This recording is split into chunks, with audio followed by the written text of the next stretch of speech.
Israel ও যুক্তরাষ্ট্রকে পাল্টা আক্রমণে যুদ্ধবিরতির জন্য যখন ট্রাম্প রাশিয়ার পুতিনকে ফোন করছেন, চীন সহ বেশ কয়েকটি দেশ যখন ইরানকে যুদ্ধবন্ধের জন্য আবেদন করছে, ঠিক সেই মুহূর্তে একটি খবর সামনে এসেছে যে ইরানের শক্তিশালী মিসাইল হামলায় নেতানিয়াহুর মৃত্যু হয়েছে।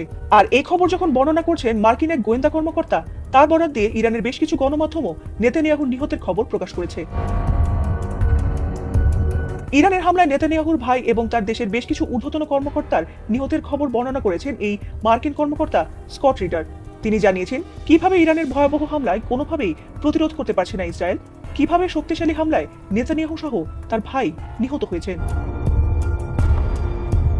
যদিও এই যুদ্ধে ইরানের সবচেয়ে বেশি ক্ষতি হয়েছে, তারপরও তাদের পাল্টা আক্রমণে ইসরায়েলের আয়রন ডোম ধ্বংস হয়ে যাওয়ার পর দিশেহারা হয়ে পড়েছে ইসরায়েলি বাহিনী। ঠিক যুদ্ধের এমন মুহূর্তে ইসরায়েলের প্রধানমন্ত্রী বেনিয়ামিন নেতানিয়াহুর মৃত্যু যেন ইরানের কাছে ইসরায়েলের পরাজয় ঘটার মতোই খবর।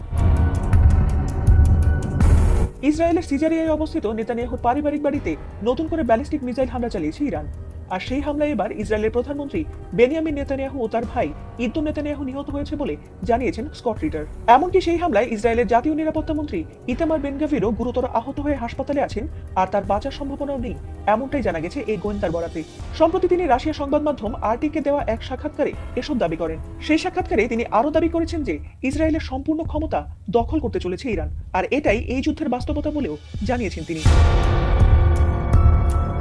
এছাড়াও তার নামে একটি এক্স অ্যাকাউন্ট থেকে এসব তথ্য জানা গেছে, আর সেই এক্স পোস্টের বরাতে এক প্রতিবেদনেও তাদের নিহত হওয়ার বিষয়টি জানিয়েছে ইরানের তাসনিম নিউজ। যদিও তাদের প্রতিবেদনে স্কট রিডারের এক্স পোস্টের বরাত ছাড়া আর কোনো প্রমাণ হাজির করা হয়নি। এমনকি যে অ্যাকাউন্ট থেকে এই পোস্ট করা হয়েছে সেটি আদৌ স্কট রিডার ব্যবহার করেন কিনা সেটি এখনো নিশ্চিত হওয়া যায়নি। এছাড়াও প্রধানমন্ত্রী দপ্তরের রেকর্ড বলছে নেতানিয়াহুর নামে সর্বশেষ যে বিবৃতিটি দেওয়া হয়েছিল সেটি গত 7 মার্চ। এরপর থেকে এখনো পর্যন্ত জনসমক্ষে প্রকাশ্যে দেখা যায়নি নেতানিয়াহুকে।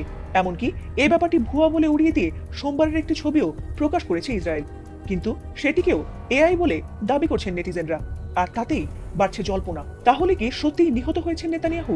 আর যদি বেঁচেই থাকেন তবে তিনি যে মরেননি এমন কথা প্রকাশ্যে এসেই বোধহয় তাকে এবার খোলাসা করতে হবে বলে মনে করছেন বহু মানুষ।